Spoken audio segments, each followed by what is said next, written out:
Hey there, rulers, DMO73 here, bringing you a showdown between Paul Reisman and Undine with her wizard entourage versus Robert Strong playing Reinhardt with the Ethereals. Let's go ahead and jump right in. Ruler School is brought to you by Odyssey Games, where you can go to pre-order upcoming Force of Will sets, ccgprime.com for singles and supplies, cardodoco.com for those rulers in the international market looking for product, the Ruler School Circuit Series now taking orders on our Q1 2025 Skibdis circuit kits, and to our guest lecturer members, Vite Ramen and Casey Madden. Class is in session.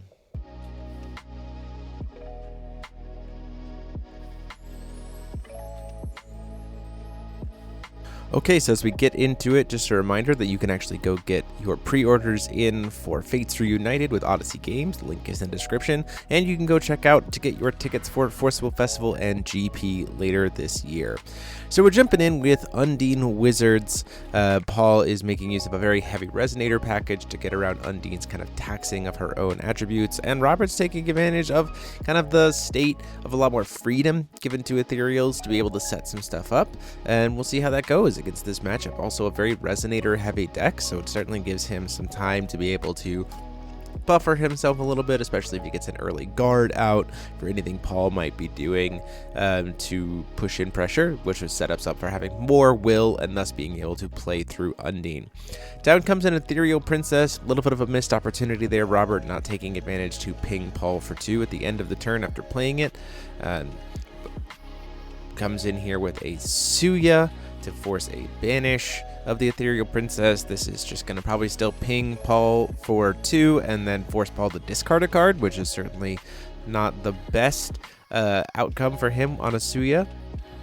He's actually going to use God's Art in response, try to get a little bit more value here. Down comes a Lorite to try to make that happen using the stone to prevent the God Art activation, so that's now gone, but we still have to force Paul to discard a card. Oh, I think we missed that, unfortunately, there. So did it on the God Art, which would have banished as cost. So he still would have had to discard a card. So I think Paul just missed that trigger there. Keep in mind, gotta pay attention to things, and also the ABC errata for Ethereal Moonchild is that it can only banish Ethereals for its cost. So just something to note. Burning Coin to play Dexia here. I'm going to try to cheat in and then banish an Ethereal Resonator, kind of cycle some things up. Paul's currently tapped out, so nothing really there. Asuka Reinhardt gets cheated in and then banish, which will then immediately let us get rid of this Ethereal Moonchild, get an Asuka, and then get a Will Coin. So pretty good position for us to be in there. Still gets to draw a card off the Dexia, and then the Asuka Reinhardt ability, when it leaves the field, gets to go in. So we get rid of the Moonchild, we get an Asuka, and then the question is, are we expanding the EX area, or are we getting a Will Coin? Don't think you necessarily need to expand the EX area here. I think Will Coin makes the most sense since you're already getting Dexia, but it does seem like we are going to be getting the expansion anyway. The Ethereal Moonchild should also be removed. Robert's catching that here, so down to those pairs. Then from there we go to Paul.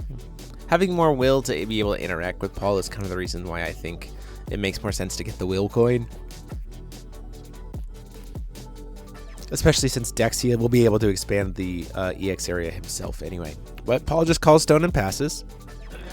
Keep in mind that Undine lets him have quick cast wizards, so it doesn't necessarily hurt him to just leave Will open. So he does have that clown in hand, Harlequin, which is a water wizard.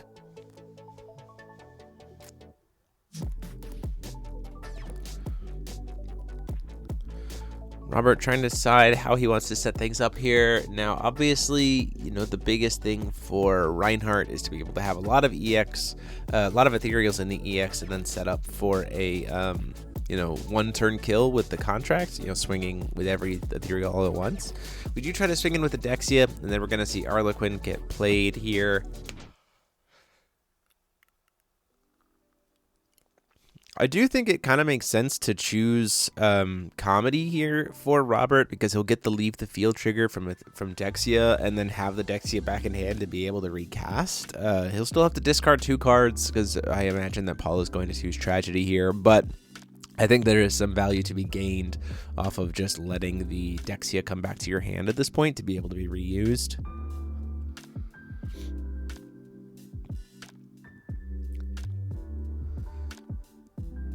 Going to choose to put it back in hand and have to discard 2 cards. Figuring what 2 cards he's going to discard. A Lorite on the Dexia trigger, which is a little bit preemptive. It should already do the discards first. Yeah. Paul getting a little bit trigger happy there. So we're going to see the discard of 2 cards, and then the Lorite is going to come down here to stop the Dexia's trigger for when it leaves the field. I think that's fine, though. Now that Paul's fully tapped out, there is a world where you can kind of take advantage of it. Problem is that Reinhardt is a deck that kind of wants to also do what Undine is doing, which is just a lot of Callstone pass, not necessarily generating a ton of value. Your best protector or your best pieces are all quick cast. Not seeing a trooper here is pretty bad. Robert's gonna start taking some damage.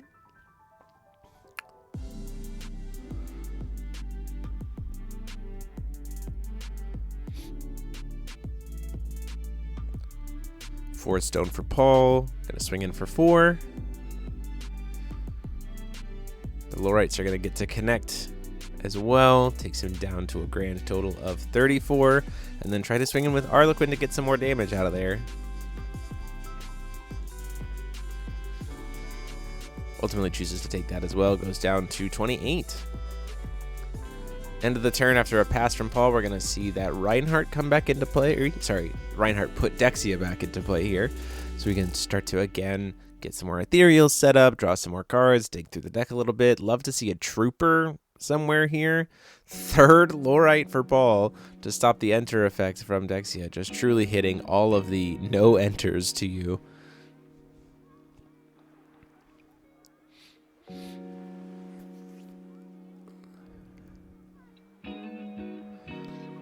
Four will's a lot of will to play with. It does give us a point to be able to pay 3 for contracts to deal with Undine's taxability.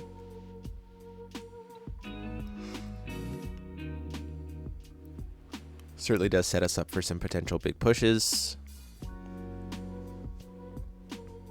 Do need to get maybe 1 or 2 more ethereals into the EX area before that feels comfortable to do, though, so that you can really push lethal. I mean, there is an ethereal princess in there, which can certainly help, but just could use a little bit more.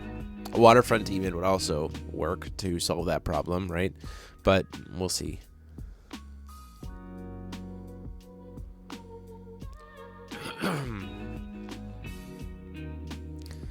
Deciding whether to swing or what to swing at, ultimately just chooses to pass the turn. I think it's a little bit of a missed opportunity. I think you probably just want to take advantage and swing, even if it's just to get the Lorite off the board from a block.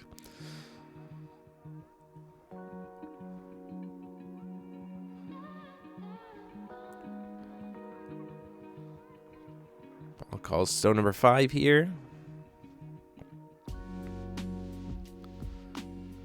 Choosing how he wants to play whatever it is he's trying to play here. Oh, Ray Asnable comes down here, stops the entered effects. That's pretty good against Reinhardt, especially making use of the Dexia. It does make Dexia significantly less impactful. And it's a 9/9 body, right?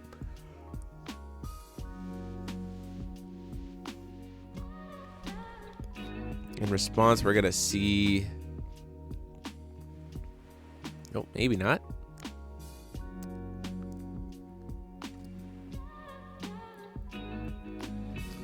Double checking how much will is available there.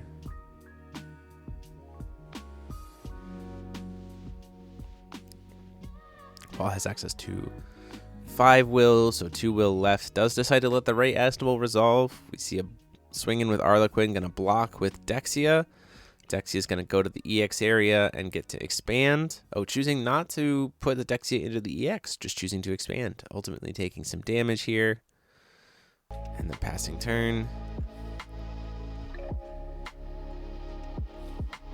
We do see that Dexia get cast. I do wish this had been cast in response to the right Asnable.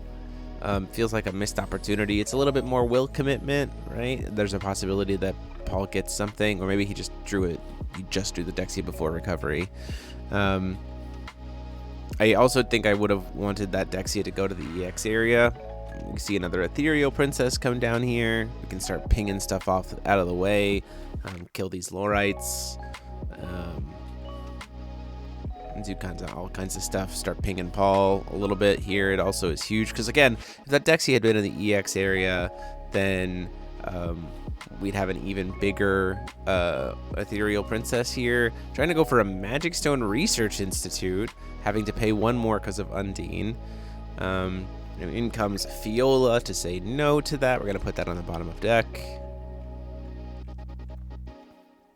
Which makes sense. Paul does not want to deal with the smoke of these very large creatures with 4 different stones on Robert's side of the field and a ramp, right? Gonna go ahead and ping one of the Lorites.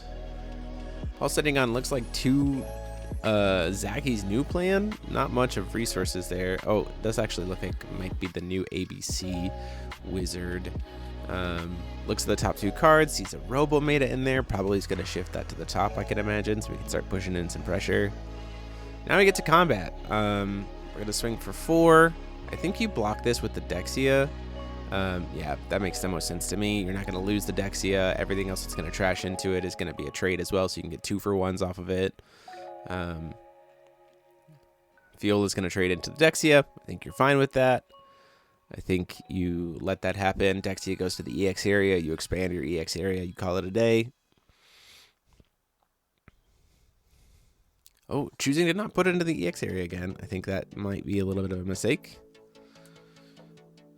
Because, again, we're missing out on pumps for Ethereal Princess at that point in time.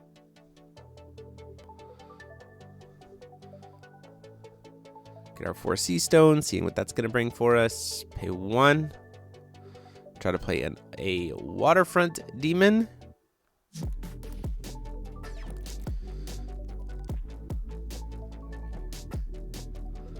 Can do some pretty cool stuff with this card if it gets to resolve. Right now it's pretty small, but it does help set up for the loops.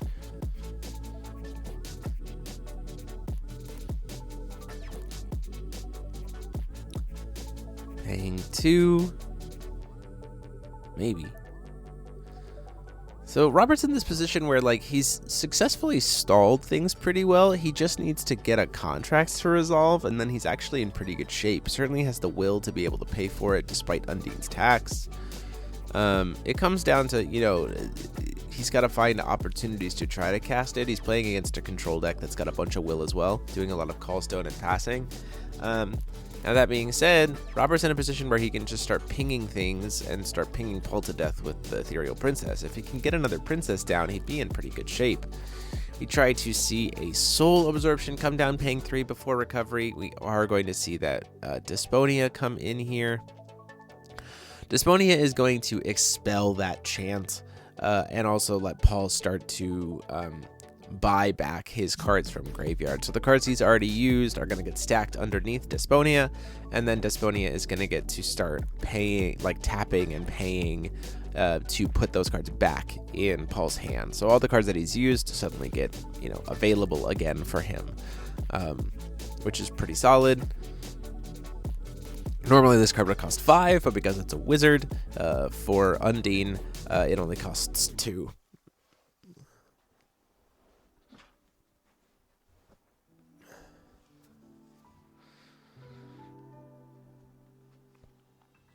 Now, if this does get to manage to resolve, Paul's in a pretty good spot. Or if the fight over the contract wins with Robert winning, it's pretty much the game. That'll close things out. We're seeing a Fairer spell come down, paying an extra 1 for that.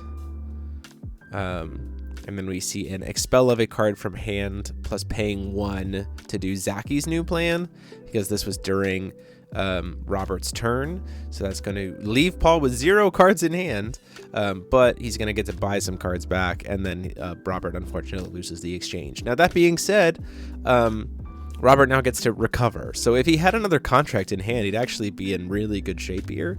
He could just recast it, go in and push. Paul's explaining how Desponia works to be able to tap and start buying cards back, but can't do anything this turn because it's just come into play.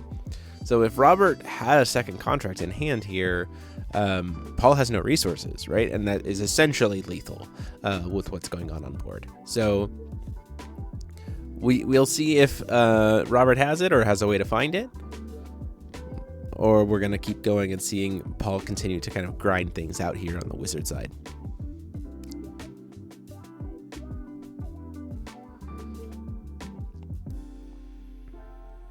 Ultimately just choosing to pass the turn. A little unfortunate for Robert. That Robo-Meta is now in hand for Paul. We're going to buy back a card. Probably going to buy back the wizard. Yeah, the Arlequin. That makes the most sense to me. We probably will see it quick cast here before recovery to rip more cards out of the hand.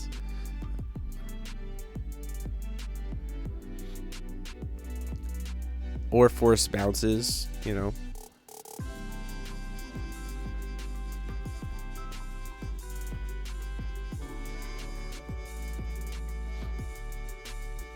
We're going to go ahead and use a Ethereal Princess ping on the Lorite. I do think you choose tragedy or comedy again to just bounce the Ethereal Princess back to your hand and force Paul to discard a card here too. He only has 1 card in hand, so it forces him to cast it, which is fine. He was probably going to cast it anyway, but at least this time it's done. Going to discard the Persephone. Has to discard at least 1 other card. I think they missed that he has to discard 2 cards there.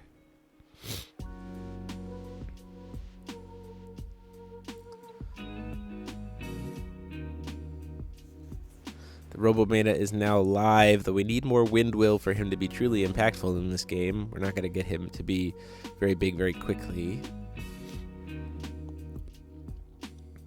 Paul's sitting on the ability to have access to Lorite, Fiola, kind of everything he needs to be able to stop Robert from doing much of anything. We finally see the Ethereal Defense Trooper here. The problem is it might be a little bit too late because Paul can just take his time and use Robo-Meta to swing. Like, he can make him so he has flying. Like, just spend to put the power counters on him, set him up to be able to have flying, and then swing in the air so that Ethereal Defense Trooper doesn't really matter. Paul missing a little bit of an opportunity. Oh, caught it for himself. Probably going to grab back, I imagine, the Fiola. Nope, does choose to grab the Lorite back. And now Paul here can just make Robo-Meta huge, and put the 3rd power counter on and swing in the air for 15. Now, I think Waterfront Demon does fly, so it will be able to block.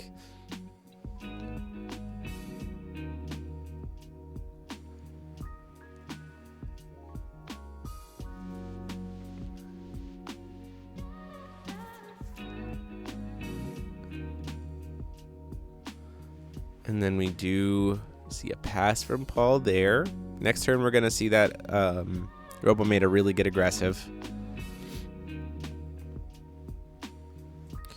Robert's got to figure out something here, but the problem is all of the cards that are stacked underneath Paul's resource here is very, very good for him. He's just essentially been replenishing all of the cancels that he's already used back into his hand to be able to stop any future actions. Not putting a power counter on before recovery seems like a mistake. You had access to the will. Might as well try to make Robo-Meta a 15-15. Swinging in the air for 1,000.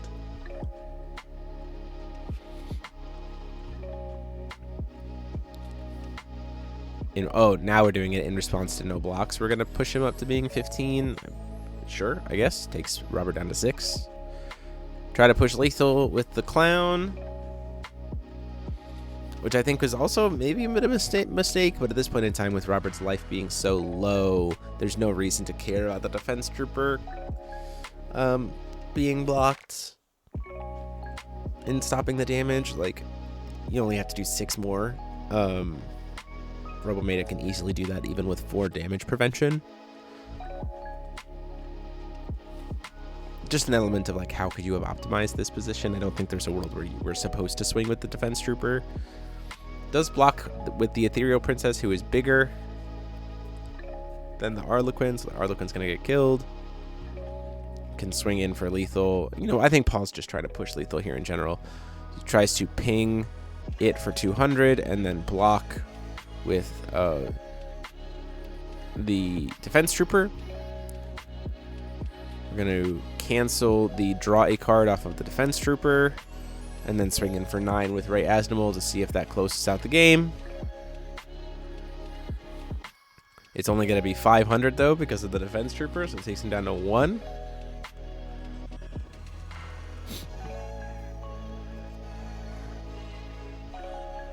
Do you see a Lorite for some reason?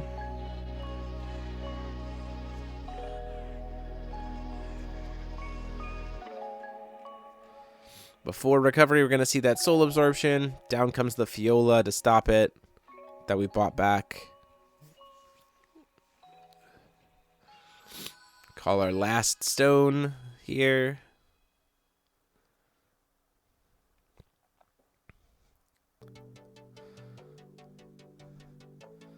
We have Ethereal Vampire. And then a pass. Fortunately, not really going to do much here, because the Robometa will just be able to finish it off. Although it does, again, have flying. So once again, another position for Paul to have to deal with a flying blocker. Although there's enough on field at this point in time that I don't think it super matters. The Lorite's not going to be able to do any damage because of the defense trooper. Although Robert will gain some life back, so still certainly in this game. Although Paul has a million resources at this point. Blocks with the Ethereal Vampire. It's going to get killed. The trigger to make it so that he loses life is going to come down. We're going to see a Lorite attempt to stop the life gain trigger. Just say, no, I want you stuck at 6, please. Swings. The Ethereal Princess at this point in time is absolutely huge. So it's definitely going to block the Ray Asnimal if the Ray Asnimal swings. So Fiola probably should just go ahead and swing and get that extra bit of damage.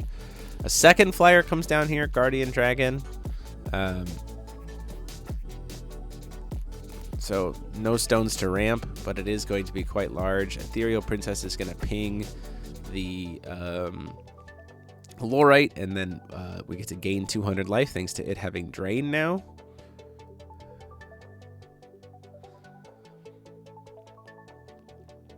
We are in this position where I kind of wish Robert had been pinging Paul a little bit more with the Ethereal Princesses, because we're at a point where there might be a world where this Ethereal Princess by itself is so big that it can swing and kill if the pings had been going at face enough.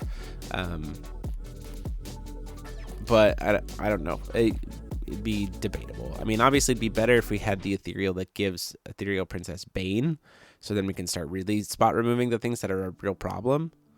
But we'll see. Robert does need to make something happen here, or he is dead on next turn with no flyer because of the Robometa.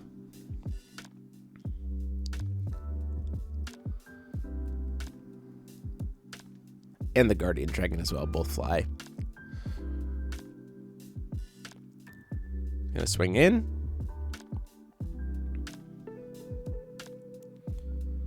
Paul's probably gonna block with the Fiola, I imagine would be the safest bet.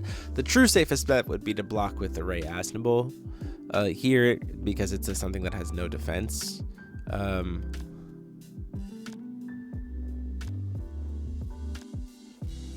Double checking how things work with the buyback resonator here, that if it dies, you lose cards. They go back to the graveyard. Robert choosing to attack our buyback resonator here, I think, is not necessarily the right call. It is going to gain Robert a crap ton of life, though. That is a big piece. So we're going to block, chump block with the Guardian Dragon, who's got plus 20 at this point in time, so he's 23. Robert gets to gain 1,200 life here. Does die to the Guardian Dragon because we don't have Bane. Does force Paul to discard a card. We see another, the Ethereal Princess going to the EX area at this point in time. See another Arlequin come down to force discard. Paul's going to pick Tragedy, obviously. And at that point in time, Robert just scoops it up and says, nope, I don't have a hand. I don't have any actions. I'm dead on board. So we will move on to game 2. So playing into game 2 here. Once again, a Callstone pass from hitting Crownstone on 1 for Paul. Do see that Ethereal Princess. Really need to start going at face with that Ethereal Princess, which is the correct call. Every single turn it gets to ping for 2. It's a natural clock for Paul to have to deal with.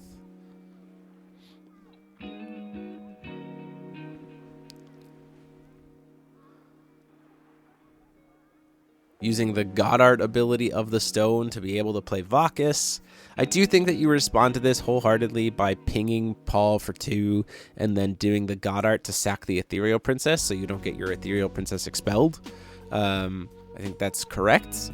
We'll see if that's what Paul is, or what Robert's going to do here, or if he's just going to let his Ethereal Princess get expelled. I think that's wrong to get your Ethereal Princess. Like, Paul's tapped out. Like, you're going to be able to do the Goddard here. Nope, does choose to let it just get expelled. I don't really know if I like that play. Because the idea being there that, like, Vakis is going to hit something anyway, so if you expel it, but Paul's tapped out, so he can't Lorite you, you get the Ethereal Princess into the EX area, you get to look at 3 cards, you get to put another card into your EX area, you set yourself up for maybe seeing another Princess, and go from there. Although Princesses, well, if with enough cards in the EX area, Princess can survive the tap ability from, Vakis, so that's pretty good. We do see an Asuka Reinhardt come down here on turn 2.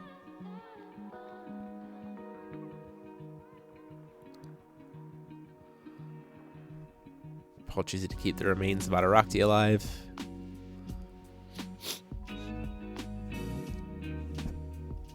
And then a simple pass the turn, interestingly enough. Now, Asuka and Reinhardt can't afford to swing here because Vakis can stat neg them and then block. So it would be a -1, right? And because we haven't burned the Goddard yet, it doesn't really make much sense for us to try to swap. Now, that being said, they are an Ethereal, so we can just burn them for the Goddard, which is helpful.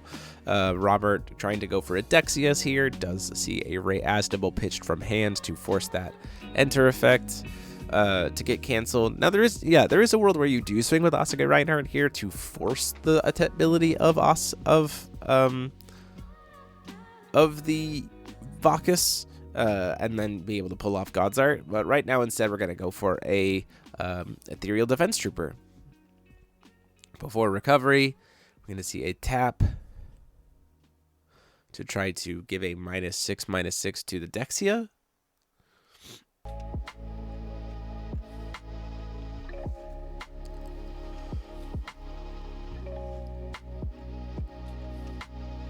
Going to shift that to the EX area. Now we should expand our EX area. Oh no, we are going Goddard in response, so that's going to get to resolve. Ooh, and now we do have Bane on all of our Ethereals, so that's pretty good. We're up to the expanded EX area. Ethereal Princess now gets much better if we can get one in play, right? It having Bane is huge, especially because of a Resonator heavy deck like Paul is playing. Down comes, hits a 4th Unique Stone, and down comes Ultra Magic Stone Golem. I think this is fine. Actually, it is a little bit of a punish because we've already sent 1 card to the EX area this turn, so now this Defense Trooper is not going to be able to go to the EX area. Something to be said about maybe it was correct to let the Dexia go to Grave instead of EX. when you banished it so that the defense trooper could go. He is still going to get the Asuka Reinhardt trigger. He doesn't get to send that to EX because he already has, but he does get to draw a card, and he'll get to expand, probably get a will coin, I imagine, off of the Asuka Reinhardt. I think that makes the most sense. More will to be able to keep up with what Paul is throwing out. Also set you up for a green will to be able to play those Magic Stone Research Institutes that we've seen.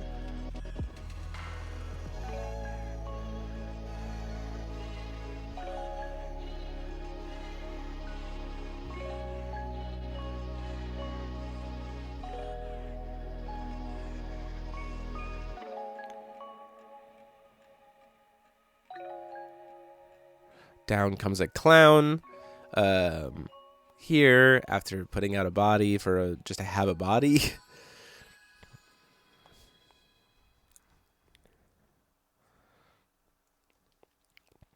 Paul's probably going to be at a point right now where he wants to try to rip Robert's hand to 0 as fast as possible, right? The more he can get rid of Robert's hand, the more he can try to push through with this Ultra Magic Stone Golem to finish things off. So we might see some greedier plays from Paul while he's pretty safely ahead to, be able to maintain pressure with this Ultra Magic Stone Golem and close out the game faster. Because the longer the game goes, you saw from last game, like there were some good options, right, to be able to kind of stall the game out, especially since we have this Bane. Choosing not to go for the will coin here, I think might have been a mistake. You see, he does have Persephone in hand to be able to, kill that Ultra Magic Stone Golem or be able to respond if Paul's tapped out, that kind of thing. We do get our Defense Trooper into the graveyard. Does play an Asuka Reinhardt here for 2. Only needs to pay 1 for it because you have Asuka and Reinhardt, so it gets a little cheaper. Not really doing much at this point in time, though. Pays 200. We get out Robo Meta. So Paul is seriously, again, probably at this point in time, trying to get a little bit more aggressive. Trying to see if he can close out the game. Having -4 damage from everything isn't great right now, but thankfully Ultra Magic Stone Golem is still a piercer with 1600. So you see a Guardian Dragon come down, gets us another stone.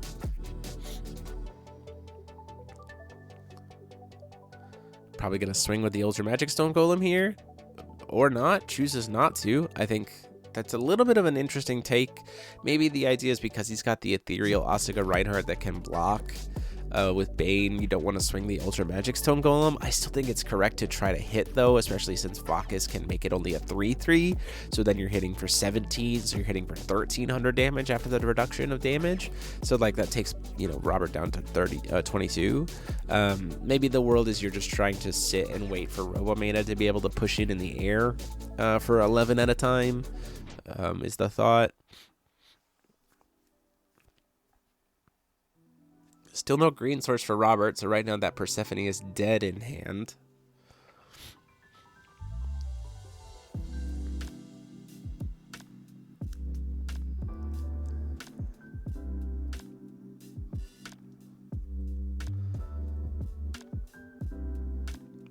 Our Witch of the Fallen Kingdom comes out here, but can't grab another Witch of the Fallen Kingdom. And we just now hit Seal 5. Another Arlequin comes down.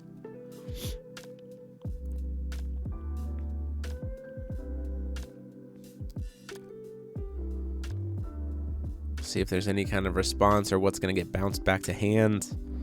With so many things on board, I mean, obviously it feels like comedy is what gets grabbed here.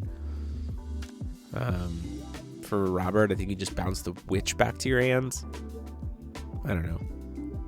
Oh, choosing to bounce the Asuka Reinhardt.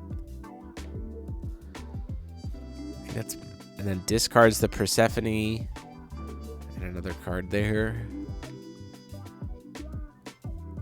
The draw power card for the Ethereals. You see a Dexia get put back into play. Ray Asnimal's going to be that last burned will to stop the enter effect. Then we're going to stat neg the Witch of the Fallen Kingdom there, and then move to recovery. So a lot of value generated here for Paul before recovery. We do have another ethereal on board, but it can get killed with the Vakis, so we're probably going to just start to see some pretty heavy pressure here.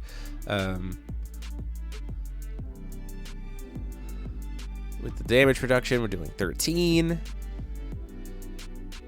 Arlequin's going to try to go in for 2 after the damage reduction.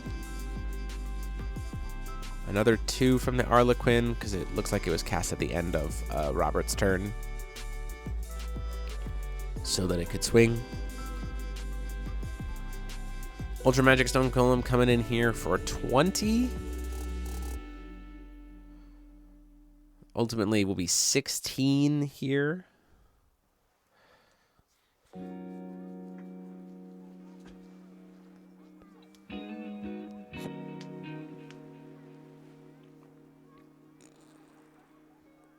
Robert trying to check and see if there's a way he can survive.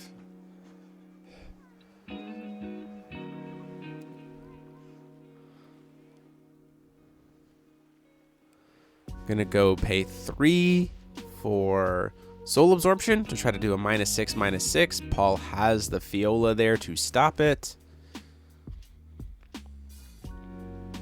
Goes to block with the Dexia.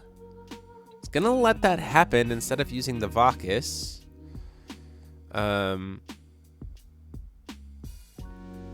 Which I think might be a mistake. Because it's, so Vakis is giving -6, essentially 6 blocking worth. So then you hit for 14, which hits you for 10, takes Robert down to 8.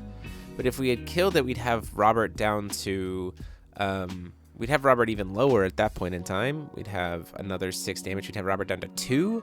And at that point in time, you can just pump up the Robometa. Although Paul did not use his will properly here. So it doesn't have a way to close out right then.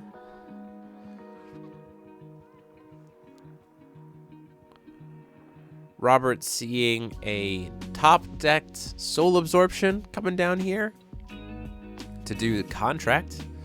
In response, we're going to see Vakis kill the little witch, which I think is incorrect here, because if I realize correctly, Paul has no cards left in hand, and at this point in time, because of how Ethereal King works and what we have in EX area, Paul dies here because he applied the stat neg to the Resonator that wasn't helping the Ethereal King at all versus the Ethereal King himself. So here's the issue, and if you don't remember how the Ethereal King loop works, Ethereal King swings in the air, puts a Resonator into play that get Ethereal from the EX area. That Ethereal then gets to swing, and when it swings, it recovers Ethereal King, who then gets to swing and summon another Ethereal, and then repeat the loop over and over and over again. So because Robert has a multitude of Ethereals in the EX area, including Dexia, which can start putting other things into the field, Paul's going to get swung at a bajillion times. He only has 1 blocker at this point in time other than the Robometa. The Robometa can protect, but at the same time, because the Ethereal King has 1,000 defense, and the Vakis is already there, it will get to go... It won't die, right? And the Vakis can still block, but it's still not enough because of all the damage that's coming in the air. So we swing with the Dexia. That recovers the Ethereal King. Even if this Dexia gets blocked with the Vakis, the Dexia is going to trade with the Vakis because the Dexia has Bane. So that doesn't matter. So Dexia goes back to the grave. Oh no, it doesn't even kill the Dexia because Vakis only has 500 attack. So we swing in with 4. We get another Ethereal.